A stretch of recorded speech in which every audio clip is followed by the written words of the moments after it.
귀 기울여 보세요. 서울이 들립니다.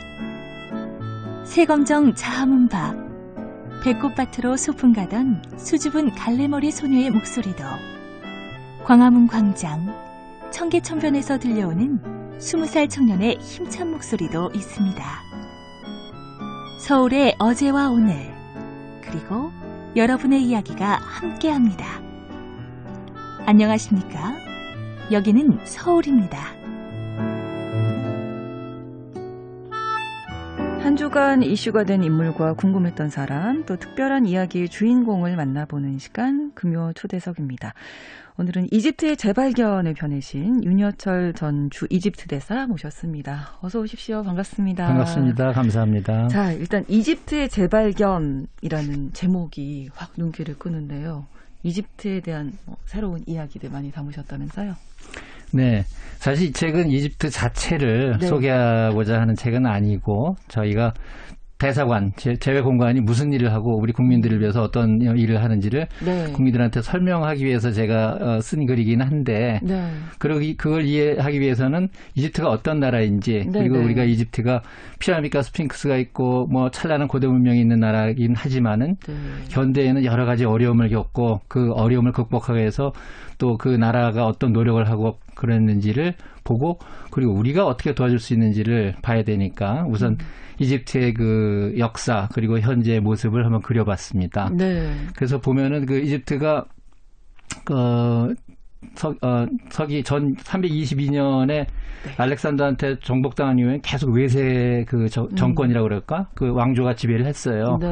그 터키의 지배를 받다가 이제 독립을 하고 그 왕정을 무너뜨리고선 1952년도에 이제 그 청년 장교단이 쿠데타를 해서 나세르 정권이 이제 처음으로 공화국을 쓰는데, 그 다음에 이제 뭐 비동맹 기수로 나서고 굉장히 각광을 받지만은 또 나라 살림이 또 오락가락 해가지고 IMF 그 체제를 여러 번 받았어요. 그러니까 그런 걸 보면서 오히려 우리 자신을 볼 수가 있고, 우리는 어떤 길을 걸어왔는가, 그래서 우리는 어떤 현재의 모습이 되었는가, 그거를 볼 수 있기 때문에, 그래서 그 이집트의 그 근세사를 제가 한번 거기다 조망을 해봤습니다. 그러니까 우리가 이집트라고 하면 기대하는 것들이 있잖아요. 스핑크스, 뭐 그렇죠. 피라미드, 뭐 이런 것들만 이제 세계사를 배울 때 초반에 좀 배웠다가 현재 이집트는 지금 말씀을 해주시는데 잘 몰랐던 것 같긴 하네요. 그러니까요. 그래서 이집트도 이게 그 1차 대전이 끝나고서는 그 윌슨 대통령이 민족 자결주의를 얘기하니까 우리가 3.1운동을 하잖아요. 바로 그 다음 주에 이집트에서도 그 독립운동이 일어나서 거기는 형식적으로는 우리보다 먼저 독립을 합니다. 1922년도에. 그래서 우리하고 역사가 비슷하게 가는 그 괴로움이 있어요. 외세에 대한 아픔, 독립, 그리고 잘 살아보자. 그리고 왕조를 무너뜨리고 공화국이 만들어져서 국민이 주인이 됐는데 이제 어떻게 갈 것인가. 그래서 나세르는 비동맹도 하면서 사회주의를 좀 하다가 사실은 그게 그 나라의 생산력을 늘리는 데는 좀 실패를 했거든요. 그래서 계속 그 재정 적자, 그 외채 시달리다가 IMF를 여러 번 맞고, 우리도 뭐 IMF 맞긴 했지만 우리는 수출 주도 정책과 여러 가지 또 유리한 여건이 벌어지기도 했고, 워낙 우리 국민들이 열심히 일해서 이렇게 왔죠. 그렇죠. 현재 이집트, 지금도 존재하고 있는 이집트인데 현재 이집트에 대해서는 별로 관심이 없었던 것 같은데 아마 이 책이 좀 많이 도움이 되지 않을까. 그런 생각이 좀 있었습니다. 부임지에 대한 책을 다들 쓰시는 건 아니잖아요, 대사님들이. 관심 있는 계기가 분들은 이제 자기의 그 업적을 그리고 자기가 받은 인상을 정리하기 위해서 그런 책을 쓰는데, 저는 이제 그 처음 부임할 때부터 페이스북에다가 이제 공간 업무를 홍보하는 일을 좀 했어요. 페이스북에 사실 개인 구자인데 그 다른 대사들도 그렇게 하고, 그래서 저도 저 공간 업무를 이제 전체 공개로 처음 이제 해가지고서는 여러 번 올렸더니 그 보기 좋다, 이거 좀 잘 정리해서 후배들한테 좀 참고가 되게 해라 하는 선배님들 말씀이 계셨는데 사실 쓸 생각은 못했어요. 근데 제가 원래 2020년 3월에 책에도 나오지만은 대통령 방문이 그 다 준비가 돼 있었는데 코로나 때문에 이게 연기가 돼 버렸어요. 그러면서 좀 아쉽기도 하고, 아이고 우리가 이렇게까지 열심히 일을 했는데 저로서는 한 2년 넘게 거기서 다 준비를 했기 때문에 여러 가지가 우리가 성과가 있었다고 생각을 해서 그런 자취를 정리해보자 해서 책으로 정리했습니다. 대사님들이 그러면 어떤 일을 하시나요? 이 공관 업무가 어떤 게 있을까요? 우리 이제 대사라는 사람들은 우리나라, 네. 우리나라로 치면 우리 대통령, 우리 국가원수가 상대방 국가원수, 이집트의 경우 이집트 대통령한테 보내는 우리나라를 대표하는 사절이에요. 그래서 이 사람은 내가 임명해서 나를 대신하는 사람입니다 하고 하는 그 편지가 있는데 그게 신임장이거든요.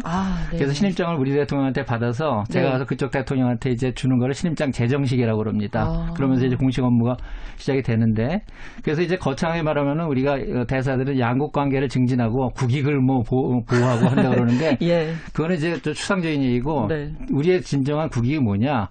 우리 국민을 보호하고 우리 기업을 도와주는 거예요. 그렇죠. 그게 현장에서 벌어지는 외교고 현장에서의 국익이기 때문에 저는 특히 우리 이집트에서 보니까 이집트가 이제 역사도 길고 이집트를 제가 농담으로는 mother of all bureaucracies 모든 그 관료주의의 본산이다 제가 그렇게 불렀거든요. 왜냐하면 역사적으로 아마 최초로 생긴 관료주의가 이집트일 거예요. 날강치수를 위해서 여러 가지 서기관들이 있고 그거를 막 보고해서 이거 준비를 하고 그랬기 때문에 역사가 아주 오래됐네요. 역사가 오래된 그런 조직이 있는 데거든요. 그러다 보니까 이게 정부의 힘이 크고 관료의 힘이 큽니다.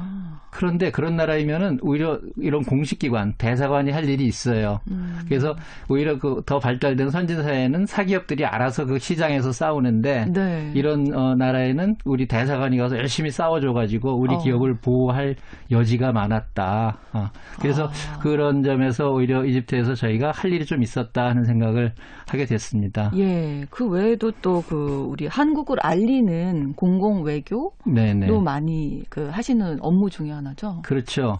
그 하버드 대학의 조셉 나이라는 사람이 소프트 파워라는 개념을 이제 설정해가지고 그 다음부터 원래 이제 그게 이제 공공이유가 있는데 공공이유가 중요하다. 미국도 미국의 매력을 발산해서 미국이 군사력 경제력보다도 이 소프트 파워로 다른 나라들이 미국을 존경하고 따르게 해야 된다 하는 그런 개념을 창시한 적이 있는데 한국 외교부도 점점 이런 그 업무를 중시해서 외교부 그 조직의 공공외교 대사라는 차관복급 자리도 만들어서 또 열심히들 하고 있고 현장에서 대사도 할 일이 점점 늘어나더라고요. 그래서 저도 이제 가서 무슨 한국을 홍보하기 위해서는 거기 언론들하고 친해야 되니까 기자들을 제가 간 지 2주일도 안 돼서 그냥 다 불러서 기자회견을 하면서 그날이 또 하필 제 생일이었어요. 그래서 내 생일 축하해 주러 오셔서 정말 감사합니다. 그러니까 막 웃고 그러면서 또 우리 맛있는 한국 음식도 대접해 주면서 그다음에 이 사람들이 호기심은 많은데 우리 한국에 대해서 그렇게 깊이 알지는 못해요. 그러니까 아마 그럴걸요. 우리가 이집트에서 잘 모르는 것만큼 이 사람들도 뭐 남북 분단이지 이 정도만 알고 그래서 그거를 하나하나 설명을 해주고 특히 이제 그 이집트라는 나라는 과거에 북한하고 좀 가까웠습니다. 그래서 그거를 잘 제가 그 뭐라 그럴까 보듬으면서 너희들의 우정도 우정이지만은 지금 우리가 할 일은 이런 게 있다 하고서는 이제 잘 가르쳤죠. 그리고 이제 이집트가 큰 나라가 돼서 면적이 100만 평방킬로미터, 우리 저 한반도의 5배, 남한의 10배,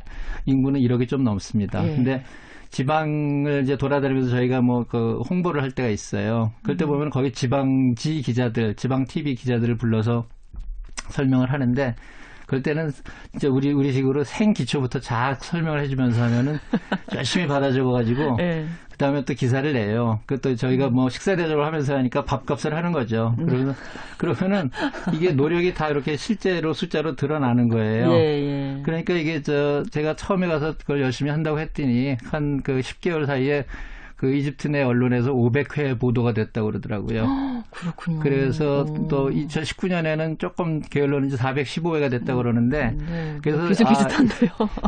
열심히 하는 만큼 이게 나오는구나 해서 좋아했고 또 공공외교 또 중요한 부분은 저희가 국경일 행사라는 게 이제 그 해외 공간에서는 중요합니다. 왜냐하면 그때 모든 손님들을 다 불러다 놓고 우리 얘기를 하거든요. 그래서 우리가 해외에서는 우리가 그 국경일을 개천절을 해요. 왜냐하면 8.15를 하게 되면은 다들 휴가를 가서 손님이 안 와요. 8월이니까. 여름 휴가고. 여름 휴가 가니까. 근데 10월에 뭐 온대 기후에는 가을이고 뭐 열대 기후 같은 데도 뭐 사람들이 다 있으니까. 근데 개천절을 설명하기가 복잡하잖아요. 그렇죠. 근데 이제 그거를 저는 또 열심히 또 머리를 굴려가지고 개천절은 하늘이 열렸다는 날인데 이게 한반도의 최초의 그 왕국이 네. 생긴 그날이다. 그리고 우리는 서기 전 2333년인데 내가 이집트 앞에서 역사 얘기를 하면 안 되지. 이미 그때는 피라미드 250년이 더 전에 있더라. 그렇죠. 하면서 이렇게 얘기하니까 재밌어하고. 그럼 또 연관해서 생각을 하겠네요. 그렇죠. 예. 그러고 이제 우리가 또 기억하는 그 이념이 개천절의 이념이 홍익인간이죠. 홍익인간이 이제 널리 이롭게 하라 하는 거 아닙니까? 그래서 그 말을 제가 spread all the benefit to humanity 해가지고 저는 모든 인류를 이롭게 하라는 거니까 우리가 그 이념을 가지고 이집트에 와서도 너희랑 같이 일을 하려고 그런다. 이런 식으로 또 얘기를 하니까 또 재밌어하고. 그래서 공공외교가 이런 행사도 많이 해야 되지만은 메시징을 잘해야 되거든요. 그래서 그런 것도 많이 신경을 썼다. 그런 기억이 나고 하나만 더 말씀드리자면은 방금 말씀하신 것처럼 현대 이집트인을 우리가 잘 몰라요. 한국 사람들이. 이 히잡 쓰고 뭐 하면은 굉장히 다 테러리스트 같고 이렇게 좀 거리감을 갖잖아요. 맞아요. 네. 근데 이집트에 한국말을 잘하는 학생들이 많아요. 그래서 한국어 학과 학생들을 모아놓고 우리 직원 중에 이제 뭐 고참사원이라는 사람이 유튜브 시리즈를 만들어서 이 얘네들하고 한국말로 이집트 사람들이 어떻게 사는지, 이집트 젊은이들의 관심은 뭔지, 얘네는 연애를 어떻게 하고 공부를 어떻게 하는지. 그러면 또 우리 젊은이들이 관심 갖죠. 그렇죠. 그런 궁금하죠. 유튜브 시리즈를 만들어서 저희가 올렸어요. 그러니까 이거는 그러면서 또 이 사람들이 한국을 얼마나 사랑하는지가 나오고 그래서 우리가 이집트를 소개하지만 한편으로는 이집트 사람들이 한국 사람들이 이집트에 대해서 이렇게 관심이 많구나 하면서 좋아하는 그런 양쪽을 더 아주 가깝게 만드는 그런 공공외교도 했습니다. 저희가 뭐 한류 이야기도 많이 이야기하지만 실제로 정말 현장에서 외교의 최전선에 계셨던 거잖아요. 그러니까 아까도 우리 국민의 보호하고 우리 기업에 도움을 주는 것이 우리가 할 일이다라고 말씀해 주셨는데 경제 외교가 또 요즘은 중요하잖아요. 그렇습니다. 경제 외교를 제가 사실은 저는 이제 주로 소위 북미 업무하고 유엔 업무만 하던 사람인데 대사라고 현장에 가니까는 경제가 굉장히 또 중요하더라고요. 근데 경제가 뭐 크게 무역고를 올리고 뭐 투자를 하고 이제 그런 것보다도 현장에 있는 우리 기업들의 애로를 풀어줘야 되는 거예요. 맞습니다. 그래서 이 기업들이 받아야 될 돈을 못 받고 이 나라의 규제에 그냥 묶여가지고서는 못 하고 있는 것들이 있잖아요. 그거를 제가 장관들을 다 찾아가서 재무장관, 뭐 투자장관, 뭐 수출입 통제청장 가서 다 딸이 붙이고 우리말로 해서 아주 친구가 돼가지고 그다음에 우리 집에 와서 밥도 먹으라고 그러면서 이러니까 이 사람들이 마음이 더 신경 쓰는 사람을 우는 아이 뭐 저 더 준다고 신경 쓰는 사람을 얘기를 해야 되더라고요. 그걸 맞춰준다고요. 그래서 그거를 하나하나 풀어가니까 우리 기업들도 좋아하고. 그리고 이런 좀 장기적인 전략을 세워가지고 저희가 이제 자유무역 협정도 해야 된다. 그리고 여기를 우리 거점으로 만들어서 여기 우리가 생산 시설을 한국에서 왜냐하면 한국이 이 산업 구조가 고도화되면서 사실은 우리가 이제 불필요한 것들이 있거든요. 그런 것들을 여기다 갖다 주고선 여기에 있는 저렴한 노동력과 그래도 아프리카 전체에서는 제일 우수한 인력이기 때문에 거기를 통해서 거기서 현지 생산을 하면은 아프리카 현지 다른 나라 시장에도 침투를 할 수 있기 때문에 그런 비전을 가지고 열심히 일을 했어요. 그러면서 제가 좀 자극을 하기도 한 게 이 사람들이 한국에 대해서 정확히 모르는 그런 상황에서 우리 한국하고 이집트가 한국의 아프리카 중에서는 제일 무역이 큰 나라인데 20억 불밖에 안 돼요. 근데 제가 22억 불 이거는 너무 작다. 한국이 전 세계하고 하는 무역이 수출 수입 다 합쳐서 1조 1,400억인데 너희 22억 불은 0.2%다. You can do better than this. 이거보다 잘해야지. 하면서 자유무역 협정도 하고 우리가 투자를 할 거니까 우리랑 일을 열심히 합시다 하고 많이 좀 그 사람들 자존심 상하게 하면서 자극도 많이 했습니다. 그러니까 뭔가 지금 한 15분 정도 대사님과 말씀 나눴는데 좀 진취적이시다. 뭔가 길을 좀 열어가려고 많이 노력하셨다. 이런 생각이 좀 드네요. 하다 보니까 그렇게 됐습니다. 이게 뭐 자리가 사람을 만드는 건지 이게 책임감을 느끼니까 그리고 저희 동료들이 훌륭한 동료들이 많아서 같이 마음을 합쳐서 하니까 새로운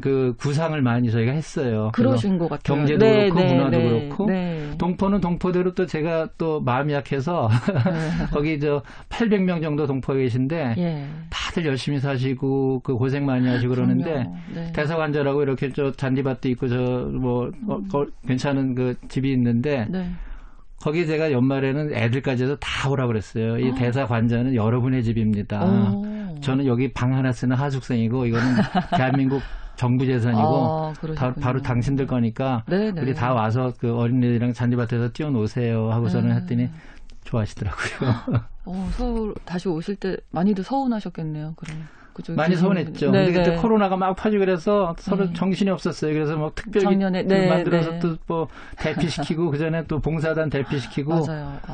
그러다 이제 저는 그때 발령이 나서 또 들어가야 되는 상황이고 그래서 저도 뭐 다른 나라 대피하는 그 비행기를 타고서는 또 독일로 가서 이렇게 해서 왔습니다. 그러셨군요. 네. 그럼 이렇게 지내보셨던 이집트 어떤 나라던가요? 네.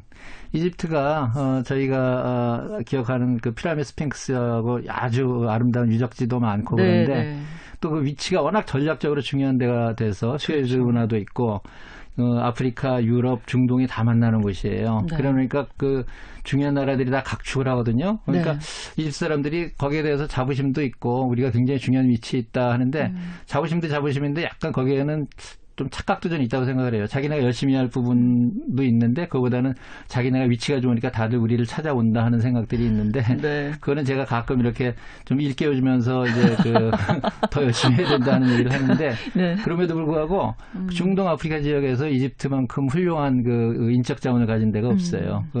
특히 그 상류계층은 다 뭐 영국, 프랑스에서 그 공부를 하고 오고 그 국내적으로도 아주 그 외국어 교육을 잘해서 아주 훌륭한 사람들이 많은데 다만 아까 말씀드린 대로 체제가 처음에 사회주의를 한다 그러면서 너무 이렇게 보조금을 많이 주고 그다음에 그게 국가 재정이 감당 못할 정도로 보조금을 주다가 계속 이제 우리말로 빵꾸가 나는 거예요. 재정 적자. 그거는 지속 가능하지가 않죠. 그렇죠. 그리고 특히 무엇보다도 우리 같이 제조업 기반이 있어야 되는데 그게 없어요. 그래서 좀 물건을 만들어서 팔아먹어야 되는데 아무래도 관광 쪽으로 좀 관광으로 때우고 그다음에 이 사람들만 많으니까 사람들이 다 아라비아 반도나 어디 딴 데 가서 외화를 보내요. 돈을 벌어서.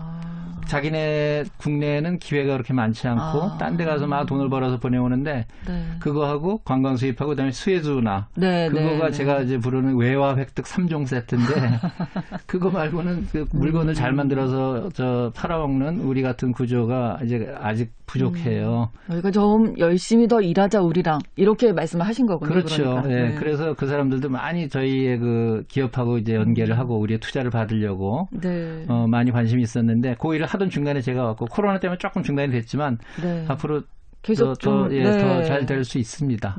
말씀하신 대로 이제 우리나라와 북한 동시에 수교를 하고 있는 나라여서 그런 부분은 좀 의식되지 않으시던 거. 우리 입장에서 아무래도 북한을 의식할 수밖에 없으니까. 갈 때도 많이 그거를 그 염두에 두고 갔는데요. 그래서 역사적으로 보면은 북한하고는 이제 그 비동맹 노선이 일치하기 때문에 이집트는 이미 63년도부터 이제 수교를 한 상태였고 우리는 계속 총영산만 있었어요.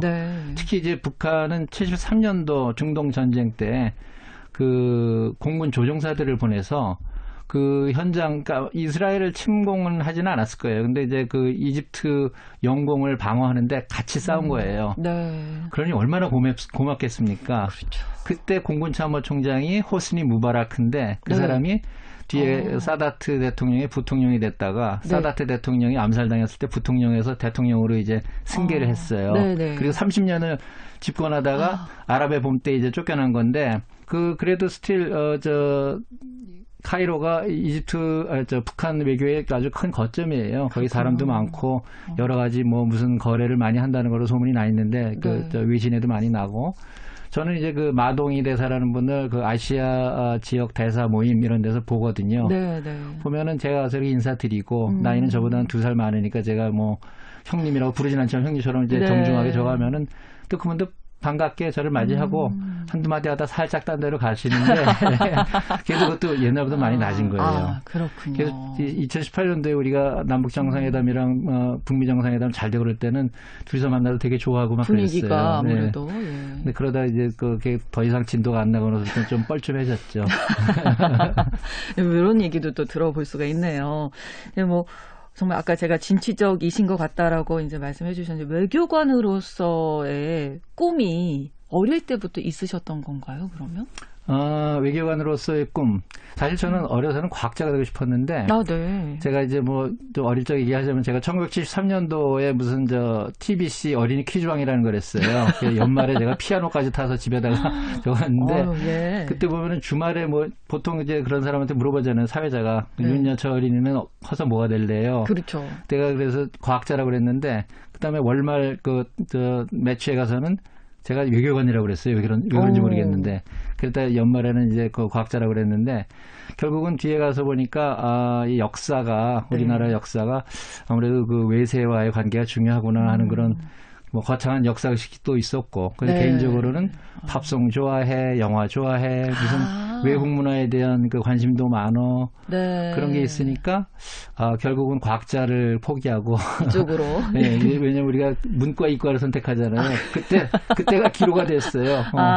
어떤 선생님이 저보고, 여철이는 영어 잘하니까 너 외교관 해라 그러는데, 이거구나 하고 그때 약간 좀 꽂혔죠. 예. 너무 많은 일을 지금 하고 계신 거잖아요. 열심히 하려고 합니다. 이집트 이야기할 때 뭐 계속 말씀 나눕니다만은 고대 문명에 대한 이야기를 안 할 수가 없는데, 이집트 고대 문명을 사랑하는 대사들의 모임에서도 활동하셨다면서요? 네, 활동이라기보다도 끼워줘서 저도 열심히 공부하고 즐겼는데. 제목이 클레오파트라 그룹이네요. 클레오파트라 그룹입니다. 그래서 그 이집트를 사실 옛날에 제일 먼저 소개한 거는 그리스 사람들이에요. 그래서 우리가 헤로도토스의 역사라는 책에서 나일강의 물을 한번 마신 사람은 반드시 또 오게 돼 있다는 그런 얘기가 나오는데, 이집트란 이름 자체가 그 그리스에서 붙인 거고, 다 뒤에 가서 프랑스, 영국도 다 이집트를 불러서 이제 세계적으로 그렇게 알려 있고, 우리도 코리아라는 게 고려 시대의 거지 지금 대한민국이 아니잖아요. 그렇죠. 그러니까 다른 가장 대외적으로 알려졌을 때의 이름이 지금 남아 있는 거죠. 그리고 에집톨로지, 이집트의 고대 문명에 대해서는 오히려 프랑스, 영국, 독일이 훨씬 더 많이 연구를 했어요. 이집트가 이슬람화된 이후에는 이런 파라오 문명에 대한 관심이 별로 없었는데, 나폴레옹이 한번 1798년도에 이제 이집트를 정복한 적이 있거든요.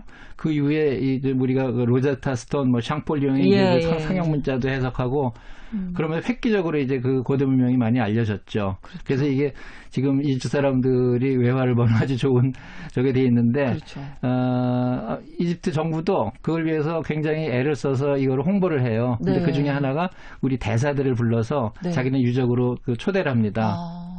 저는 좋은 구경 많이 했죠. 그래서 저보고 혼자 하라고 그러면 제가 그렇게 안 다니는데, 딴 대사들하고 어울려서 좋은 공부도 많이 했고, 이집트가 이렇게 해서 여러 가지로 발굴을 하고 이걸 복원하고 보존하는구나 하는 거를 잘 봤습니다. 아마 여행 좀 하셨던 분들은 꼭 가고 싶은 나라 중에 한 곳이, 지금은 코로나 때문에 어렵지만 이집트 꼽으실 거예요.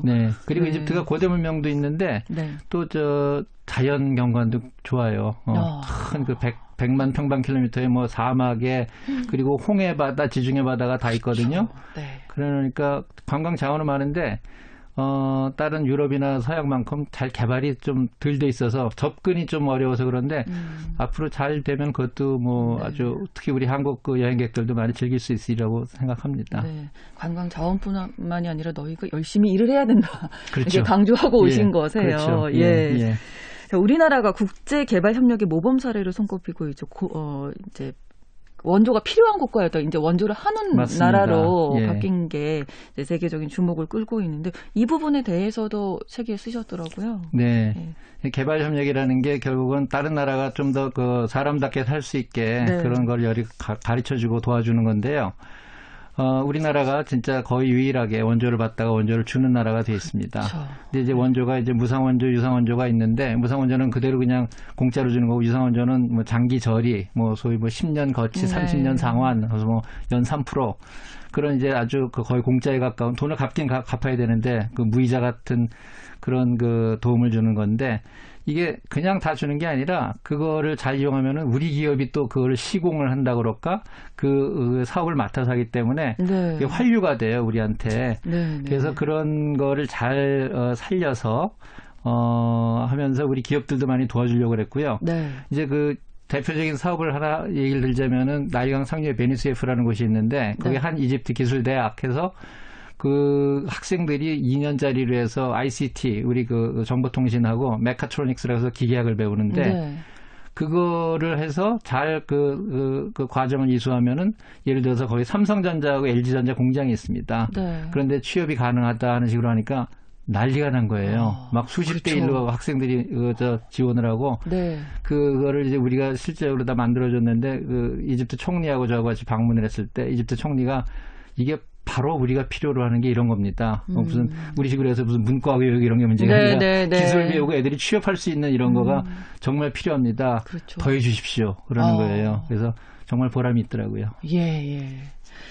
자, 1984년에 외무고시 합격하시고 이제 외교관의 길을 걸으신 건데 네. 지금 처음 그때를 생각을 해보시면 네네. 그때와 지금은 뭐 우리나라의 위상이 정말 많이 달라졌잖아요. 그렇죠. 현장에서도 많이 느끼셨죠? 그렇죠. 제가 이제 처음 들어가서는 남미과, 아프리카과 이런 데서 일을 했는데 그때 이제 옛날 파일을 이렇게 들여다볼 수가 있어요. 뭐 문서 정리를 하다가 보면 정말 눈물겨운 얘기도 많고 예, 너무 어려운 환경에서 또 이게 남북 대결을 하느라고 거기에다가 다 공간을 만들어 놨었거든요.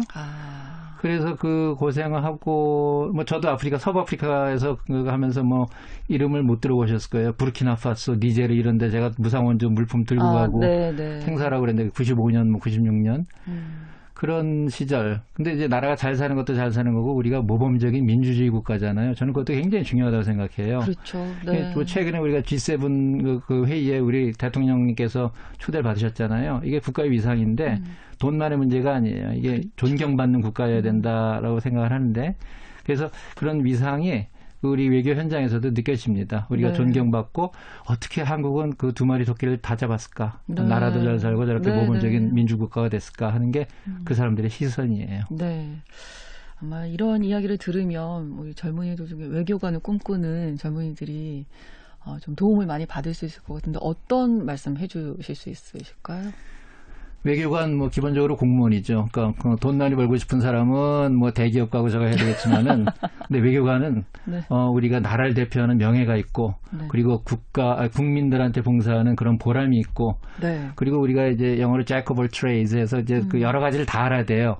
그래서 항상 우리가 그 공부를 해야 되는 이런 지적인 그런 욕구가 있어야 되는 그런 직업이라서 이 어떤 그 새로운 거, 변화, 그리고 뭔가 배우고 싶어 하는 그런 욕망이 있는 분들은 이거는 정말 좋은 직장입니다. 그리고 이제 공무원이라고 했지만은 이제 우리나라도 잘 살기 때문에 공무원 하면서도 자기 뭐 자식들 교육시키고 뭐 자기 그냥 살아가는 데는 큰 문제는 없어요. 그러니까 이런 그 세상을 보면서 즐기고 다른 문화를 접하고 또 하나는 그 다른 그 세상을 보면서 우리나라를 어떻게 더 앞으로 더 개선할 게 뭐가 있는지 그거는 밖에 나가서 보는 사람만이 알 수 있습니다. 그러니까 그런 그 일선에 경험을 하고 싶은 우리 우수한 젊은이들이 많이 외교에 왔으면 좋겠어요. 정말 세상에 대한 관심 또 우리에 대한 관심을 놓치지 않아야 한다. 그렇습니다. 이런 말씀 남겨주셨습니다. 오늘 금요 초대석에서는 이집트의 재발견 이 책을 펴내신 윤여철 전 주 이집트 대사와 함께 말씀 나눴습니다. 오늘 좋은 말씀 고맙습니다. 감사합니다. 오늘은 제가 여러분과 함께한 마지막 날이었습니다. 그동안 정말 감사드리고 행복했다는 말씀 드리고 싶은데요.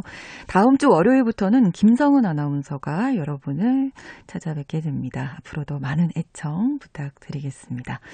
안녕하십니까? 여기는 서울입니다. 오늘 순서 마치면서 내일의 기억을 걷는 시간 들려드리겠습니다. 지금까지 아나운서 신성원이었습니다. 고맙습니다. 아직도 너의 소리를 듣고 아직도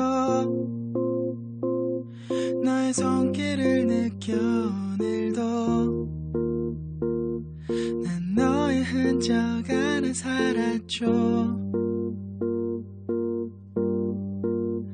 아직도 너의 모습이 보여 아직도 너의 온기를 느껴 오늘도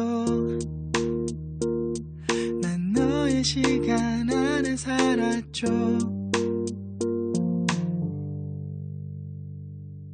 길을 지나는 어떤 낯선 이의 모습 속에도 바람을 타고 쓸쓸히 춤추는 저 낙엽 위에도 땀을 스치는 어느 저녁의 그 공기 속에도 내가 보고 듣고 느끼는 모든 것에 네가 있어. 그래 어떤가요 그댄, 어떤가요 그댄. 당신도 나와 같나요? 어떤가요 그댄. 지금도 난 너를 느끼죠. 이렇게 노래를 부르는 지금 이 순간도 난 그대가 보여. 내일도 난 너를 보겠죠. 내일도 난 너를 듣겠죠. 내일도 모든 게 오늘 하루와 같겠죠.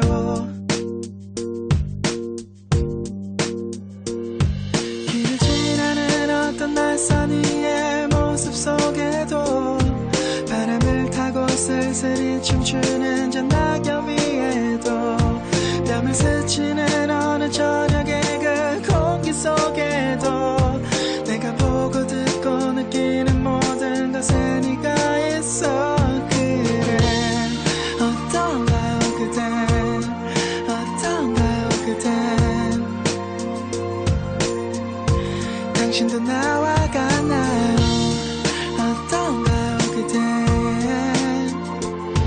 길가에 덩그러니 놓여진 저 의자 위에도 물을 마시려 무심코 집어든 유리잔 안에도 나를 바라보기 위해 마주한 그 거울 속에도 귓가에 살며시 내려앉은 음악 속에도 네가 있어. 어떡하죠 이젠, 어떡하죠 이젠. 그대는 지웠을 텐데 어떡하죠 이제. 우린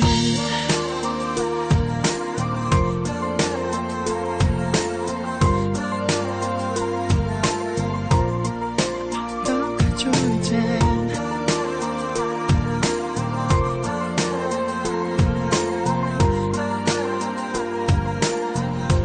어떡하죠 이제. 너의 기억을 찾아 자꾸 다시 우리 불러줘. 어떡하죠 이제. 그리움의 문을 열고 너의 기억을 찾아 자꾸만 가슴이 미어져. 어떡하죠 이제. 그리움의 문을 열고 너의 기억을 찾아 자꾸 다시 우리 불러줘. 어떡하죠 이제. 그리움의 문을 열고 너의 기억을 찾아 자꾸만 가슴이 미어져. 어떡하죠 이제.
귀 기울여 보세요.